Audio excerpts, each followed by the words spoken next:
Friends, welcome to my new video of the fundamental unit of life, which is the fifth chapter of ninth science. In this video I will discuss about the lysosome, which is a type of cell organelle. तो सबसे पहले हमें discuss करना है कि lysosome है क्या। तो लाइसोसोम जो होती है वो मेम्ब्रेन बाउंडेड बॉडी होती है और जिसके अंदर डाइजेस्टिव एंजाइम पाए जाते हैं। 40 टाइप के डाइजेस्टिव एंजाइम पाए जाते हैं। मेम्ब्रेन से बाउंडेड सैक होती है, थैली होती है। अब लाइसोसोम जो टर्म है इसका मतलब क्या होता है? तो लाइसोसोम दो वर्ड से बना, लाइसो और सोमा। लाइसो मीन्स होता है डाइजेस्टिव और सोमा मीन्स होता है बॉडी। तो ऐसी बॉडी जिसमें डाइजेशन होता है। तो डाइजेशन क्यों होता है? क्योंकि इसके पास एंजाइम्स होते हैं। कितने टाइप के एंजाइम होते हैं? 40 टाइप के, 40 टाइप्स ऑफ एंजाइम्स। तो एंजाइम क्या होते हैं पहले आप समझ लें। पहले भी माइटोकॉन्ड्रिया में भी एंजाइम के बारे में बताया गया था और अगर आप भूल गए हो तो फिर दोबारा बताया जा रहा है एंजाइम क्या होते हैं। Enzyme is a globular protein which enhance the rate of biochemical reaction, and enzyme does not loses its existence in the reaction। मतलब एंजाइम ग्लोबुलर प्रोटीन होते हैं, मतलब स्फेरिकल प्रोटीन होते हैं जो किसी भी बायोकेमिकल रिएक्शन की रेट को इन्हेंस करते हैं, बढ़ा देते हैं और स्वयं उस रिएक्शन में अपना एग्जिस्टेंस लूज नहीं करते, मतलब लूज नहीं करते हैं। इसका मतलब उसमें डिस्ट्रॉय या ख़त्म नहीं होते हैं। किसी भी एंजाइम के मतलब किसी केमिकल रिएक्शन के जो रेट होती है उसको इनहेंस करते हैं लेकिन खुद डिस्ट्रॉय नहीं होते हैं। तो एंजाइम जो होते हैं 40 टाइप के होते हैं और एंजाइम मेनली प्रोटीन होते हैं, जैसा कि अभी आपको डेफिनेशन में बताया गया है। तो ये दो वर्ड से बना है, डाइजेस्टिव और लाइसोसोमा।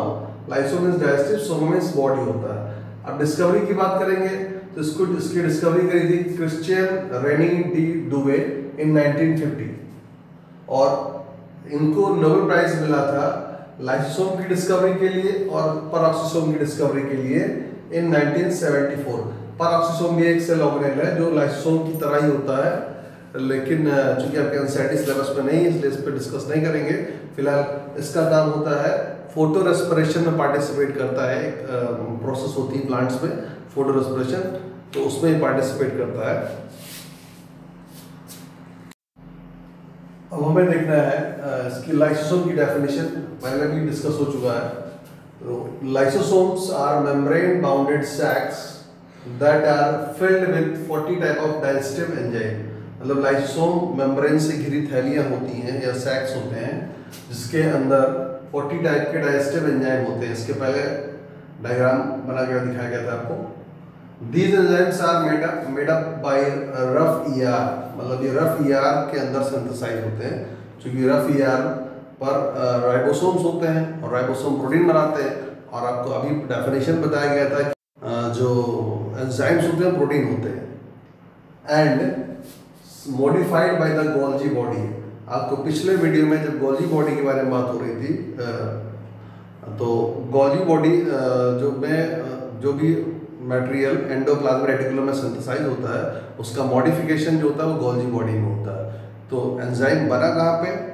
ये बना रफ ईआर में, और लेकिन उसका मॉडिफिकेशन हुआ कहाँ पर? गोल्जी बॉडी में। फिर हम बात करेंगे लाइसोसोम को सुसाइड बैग क्यों कहते हैं। Lysosome as a suicide bag. When there is any disturbance in the cellular metabolism, lysosome may burst and enzyme can digest their own cell. Therefore, lysosome is called suicide bag. तो जब कभी cellular metabolism में disturbance होता है, metabolism word आपके लिए हो सकता है आपने पहले सुना हो और नहीं सुना है तो आप फिर सुन लेते हैं। तो मेटाबॉलिज्म में क्या होता है? मेटाबॉलिज्म दो वर्ड से मिलकर बनता है, कैटाबॉलिज्म और एनाबॉलिज्म। तो कैटाबॉलिज्म में मॉलिक्यूल टूटते हैं और एनर्जी लिबरेट होती है। फॉर एग्जांपल बॉडी सेल में ग्लूकोज टूटता है रेस्पिरेशन की प्रोसेस में, CO2 और H2O में, और प्लस 38 ATP रिलीज होती है। ATP is the currency of biological energy. तो मॉलिक्यूल का टूटना एक कैटाबॉलिज्म है और दो मॉलिक्यूल जुड़ के एक बड़ा मॉलिक्यूल बनाते हैं, इसे एनाबॉलिज्म बोलते हैं। तो कैटाबॉलिज्म और एनाबॉलिज्म को मिलाकर बोलेंगे मेटाबॉलिज्म। तो जब सेल में बहुत सारी बायोकेमिकल प्रोसेस चलती रहती है उसी को हम मेटाबॉलिज्म बोलते हैं। तो एक बार फिर से देखते हैं इसमें कि when there is any disturbance in the cellular metabolism, तो जब कभी सेल की मेटाबॉलिज्म में डिस्टर्बेंस होता है, जैसे नॉर्मल प्रोसेस चल रही है तो ठीक कोई बात नहीं, लेकिन अगर कोई डिस्टर्बेंस होता है मतलब सेल में लगातार बायोकेमिकल एक्टिविटी चलती रहती है, उसी को मेटाबॉलिज्म कहते हैं, लेकिन अगर उसमें कोई डिस्टर्बेंस हुआ तो लाइसोसोम में बस्ट, लाइसोसोम फट सकता है and enzymes can digest their own cell, मतलब जिस सेल में लाइसोसोम है तो जो है वो लाइसोसोम फट जाएगा और एंजाइम बाहर आके उसी सेल को डिस्ट्रॉय कर सकते हैं या कर देते हैं, इसीलिए लाइसोसोम को सुसाइड बैग कहते हैं। Therefore lysosome is called suicide bag. अब हमें इस लाइसोसोम का फंक्शन देखना है, तो इसका पहला फंक्शन है, देखिए lysosomes are called scavenger of cell. Lysosome को सेल का स्कैवेंजर कहते हैं। जैसे हमारे एटमॉस्फेयर में वल्चर और क्रो को एटमॉस्फेयर का या नेचर का स्कैवेंजर मानते हैं, मतलब स्कैवेंजर वो ऑर्गेनिजम्स होते हैं जो आपके नेचर की सफाई करते हैं, वैसे सेल की जो सफाई करता है उसको सेल का स्कैवेंजर कहेंगे। तो लाइसोसोम को स्कैवेंजर ऑफ सेल कहते हैं because they help to keep the cell clean, क्योंकि ये सेल को साफ रखने में हेल्प करते हैं। by digesting any foreign material that enter the cell। कैसे साफ करते हैं? अगर सेल में कोई फॉरेन मटेरियल या बाहर से कोई मटेरियल एंटर करता है सेल में, उसे फॉरेन मटेरियल कहते हैं, तो उसको डाइजेस्ट करके सेल को क्लीन करेगा। As well as damaged cell organelle, मतलब अगर सेल में कोई ऑर्गेनेल या सेल का पार्ट जैसे माइटोकॉन्ड्रिया है, गोल्जी ऑपरेटस है, अगर ये डैमेज हो गए हैं तो इन डैमेज सेल ऑर्गेनेल को डाइजेस्ट करके उसको साफ कर देंगे। इस तरह से सेल की सफाई करते हैं।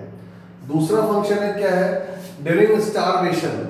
अब स्टारवेशन क्या होता है? स्टारवेशन मतलब जब भूखमरी होता है, मतलब सेल में अगर न्यूट्रिएंट की कमी है, सेल में अगर न्यूट्रिएंट कमी है तो क्या करेंगे?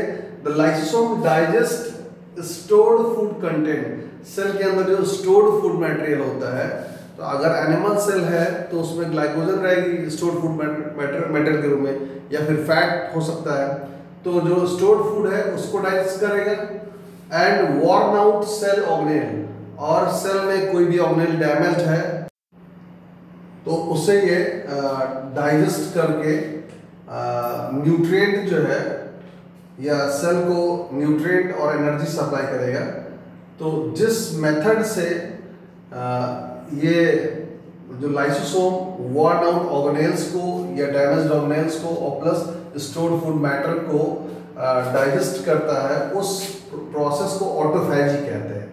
और ऑटोफैजी द्वारा ही जो स्टोर्ड फूड मैटर है और जो वॉर्न आउट सेल ऑर्गेनेल है उसको डाइजेस्ट करके ये न्यूट्रिएंट सप्लाई सेल को देगा, क्योंकि सेल स्टारवेशन में चल रही है या फिर सेल में न्यूट्रिएंट नहीं है। लाइसोसोम के बाद अब हम दूसरा सेल ऑर्गेनेल देखते हैं और दैट इज द वैक्यूल। तो वैक्यूल क्या होते हैं?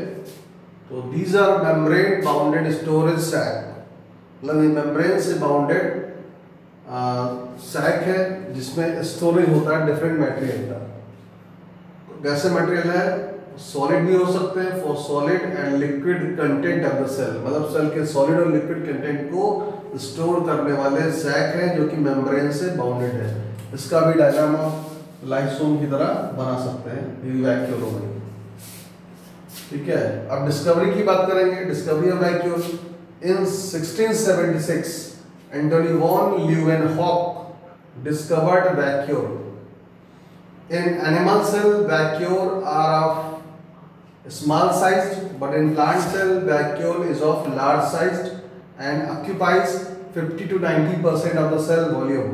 तो कहने का मतलब यह है कि एनिमल सेल में वैक्यूल जो होती हैं वो छोटी होती हैं और प्लांट सेल में वैक्यूल बड़ी होती हैं, और प्लांट और सेल के वॉल्यूम का 50 to 90% ऑक्यूपाई कर सकती हैं, अर्थात 50 से 90% वॉल्यूम को घेर सकती हैं।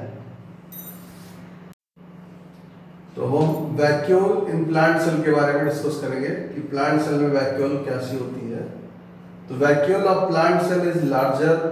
पहले बताया गया था कि प्लांट सेल में वैक्यूल लार्जर होती है और 50 to 90% of the cell volume को ऑक्यूपाई करती है। Membrane of the vacuole is called tonoplast. शुरू में ही बताया गया था जब अल्ट्रास्ट्रक्चर प्लांट सेल का बनवाया गया था तो उसमें वैक्यूल की मेम्ब्रेन को टोनोप्लास्ट लेवल किया गया था। Fluid in the vacuole of plant cell is called cell sap. यह भी पहले डायग्राम में डिस्कस हो चुका है कि वैक्यूल की जो जैसे ये वैक्यूल है मान लीजिए प्लांट सेल की, तो ये टोनोप्लास्ट हो गई, अंदर जो फूड भरा उसे बोलेंगे सेल सैप बोलेंगे। क्या बोलेंगे? Cell SAP. सेल सैप क्या करता है? Cell sap provides turgidity to the plant cell. Turgidity वो कंडीशन होती है जिसमें सेल अब और अधिक पानी को एडजस्ट नहीं कर सकता, मतलब फुल्ली डिस्टेंड सेल को टर्जिड सेल कहते हैं, मतलब पूरी तरीके से फुली सेल को टर्जिड कहते हैं और उस कंडीशन को टर्जिडिटी कहते हैं। तो सेल सैप जो होता है वो प्लांट सेल को टर्जिडिटी प्रोवाइड करता है। सेल सैप जितना ज़्यादा होगा वैक्यूल उतना डिस्टेंड होगी, उतना फूलेगी, और जितना वैक्यूल फूलेगी उतना ही प्लांट सेल मतलब फूलेगी या डिस्टेंड हो जाएगी। उससे प्लांट सेल को एक डेफिनेट शेप मिल जाता है। अब बात करेंगे नेक्स्ट टॉपिक पे। तो many substances like sugars, amino acids, organic acids, proteins and waste material are stored in the vacuole of plant cell. मतलब वैक्यूल में शुगर भी रहता है, अमीनो एसिड भी रह सकता है, ये सारे न्यूट्रिएंट है, ऑर्गेनिक एसिड है, प्रोटीन है और साथ में वेस्ट मटेरियल भी स्टोर रहते हैं। अब हम देखेंगे एनिमल सेल में वैक्यूल के बारे में। तो animal cell has two type of vacuole. Animal cell में दो तरह की वैक्यूल होती हैं, फूड वैक्यूल और contractile vacuole. In unicellular organism like amoeba and paramecium, ingested food is contained in the food vacuole for digestion। मतलब एक cell का ऑर्गेनिज्म जैसे कि अमीबा और पैरामीशियम में जो फूड वो इनटेक करते हैं या इंजेस्ट करते हैं, इंजेस्ट मतलब फूड को अंदर लेना, जो फूड भी इनटेक करते हैं वो एक फूड वैक्यूल में कंटेंट रहता है। और एग्जाम्पल के लिए जैसे ये अमीबा है, मान लीजिए अमीबा है तो इसके अंदर कोई फूड आ रहा है तो एक वैक्यूल में कंटेन हो जाता है, इसलिए डाइजेशन के पर्पस के लिए। और दूसरी बात करेंगे कॉन्ट्रैक्टाइल वैक्यूल की।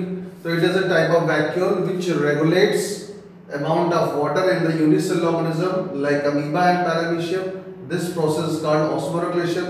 मतलब कॉन्ट्रैक्टाइल वैक्यूल वो वैक्यूल होती है जो अमीबा या पैरामीशियम में वाटर के अमाउंट को रेगुलेट करती है। अगर वाटर एक्सेस होगा तो उसको बाहर निकाल दिया जाता है by the help of contractile vacuole, और इसी प्रोसेस को ऑस्मोरेगुलेशन कहते हैं। वैसे ऑस्मोरेगुलेशन की जो एग्जैक्ट डेफिनेशन होगी, maintenance of water and salt in the body is called as osmoregulation. मतलब बॉडी में वाटर और सॉल्ट की अमाउंट को मेंटेन करना ही ऑस्मोरेगुलेशन है। तो अमीबा में ये काम करता है कॉन्ट्रैक्टाइल वैक्यूल, लेकिन जबकि हम लोग में जो हायर एनिमल्स में बात करेंगे, ह्यूमन बीइंग की बात करेंगे, तो उसमें ऑस्मोरेगुलेशन का काम करती है किडनी करती है। अब हमें आपके 5th चैप्टर का लास्ट टॉपिक देखना है, और इस टॉपिक को पढ़ने के बाद आपका चैप्टर कंप्लीट हो जाएगा। तो मैं ये टॉपिक है सेल डिवीजन। तो सेल डिवीजन क्या होता है कि एक सेल से 2 अथवा 4 डॉटर सेल बनने की प्रोसेस को सेल डिवीजन कहते हैं। जिस सेल में डिवीजन होता है उसे मदर सेल कहते हैं, और जो नई सेल बनती है उसे डॉटर सेल कहते हैं। तो फॉर्मेशन ऑफ 2 और 4 daughter cell from one mother cell is called cell division. तो ये सेल डिवीजन की डेफिनेशन हो जाएगी। सेल डिवीजन 2 तरह का होता है, माइटोसिस और मियोसिस। माइटोसिस में क्या होता है? Formation of 2 daughter cell from one mother cell is mitosis. मतलब एक मदर सेल से 2 डॉटर सेल बनने की प्रोसेस को माइटोसिस कहते हैं। अब माइटोसिस में क्या होता है कि both daughter cell contains equal number of chromosome as mother cell. दोनों ही डॉटर सेल में क्रोमोसोम नंबर मदर सेल के बराबर होंगे। अब हम एक डायग्राम के थ्रू माइटोसिस समझ रहे हैं। देखिए ये डिवाइडिंग सेल है जिसे मदर सेल लेवल किया गया है। सेल के अंदर ये स्फेरिकल बॉडी है, इसको न्यूक्लियस बोल रहे हैं, और जो थ्रेड लाइक स्ट्रक्चर है इसको बोल रहे हैं क्रोमोसोम्स। क्रोमोसोम के बारे में न्यूक्लियस जब पढ़ाया गया था तो आपको बताया गया था रॉड लाइक स्ट्रक्चर और thread like structure present in the nucleus is called chromosome, जो कि डीएनए और हिस्टोन प्रोटीन से बनता है। और आप देख रहे हैं इसमें कितने क्रोमोसोम है? 1 2 3 4 क्रोमोसोम है, 4 थ्रेड दिख रहे हैं। माइटोसिस हुई, 2 डॉटर सेल बनी और दोनों में ही 4 क्रोमोसोम है, 1 2 3 4 और 1 2 3 4। तो माइटोसिस जब भी होती है तो माइटोसिस से एक से 2 सेल बनती हैं और दोनों सेल में क्रोमोसोम नंबर मदर सेल के बराबर होती है। और माइटोसिस ग्रोथ के लिए होती है। माइटोसिस क्यों होती है? बॉडी में ग्रोथ के लिए होती है। अब हमें दूसरा डिवीजन मियोसिस देखना है। तो मियोसिस की डेफिनेशन ये है कि formation of 4 daughter cell from 1 mother cell is called meiosis. मतलब एक मदर सेल से 4 डॉटर सेल बनने की प्रोसेस को मियोसिस कहते हैं। In meiosis all the 4 daughter cell contain half number of chromosomes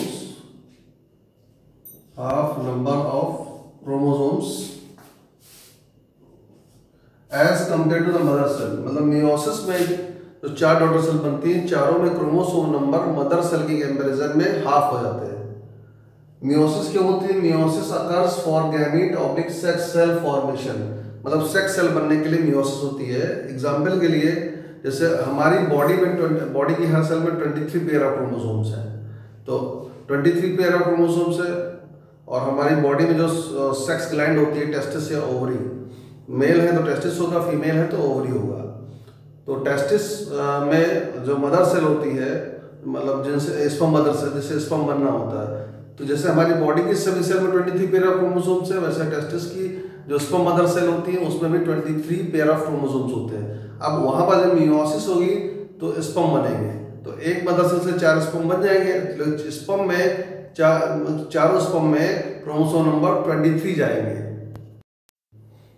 तो इस जैसा अभी आपको बताया गया कि स्पर्म में तो 23 क्रोमोसोम गया। तो मतलब हमारी बॉडी सेल में, पूरी सेल में 23 पेयर ऑफ क्रोमोसोम है और स्पर्म जो कि सेक्स सेल है उसमें 23 गया। तो क्यों गया? क्योंकि स्पर्म बनने के लिए कौन सा डिवीजन हुआ? मियोसिस। और जबकि ग्रोथ के लिए क्या होती है? माइटोसिस होती है। और माइटोसिस में क्रोमोसोम नंबर मदर सेल के बराबर ही रहते हैं। तो बच्चों जो है आपका ये जो टॉपिक जो chapter fundamental unit of life है ये कंप्लीट हो गया सेल डिवीजन के पढ़ने के साथ साथ। और जो है अभी जो इंटेस्ट क्वेश्चन बचा है उसको आप कर भी सकते हो, लेकिन हो सकता है कि मैं इसका इंटेस्ट का एक्सरसाइज का क्वेश्चन का भी वीडियो बना के आपको अपलोड करूँगा। Till then goodbye, have a great day.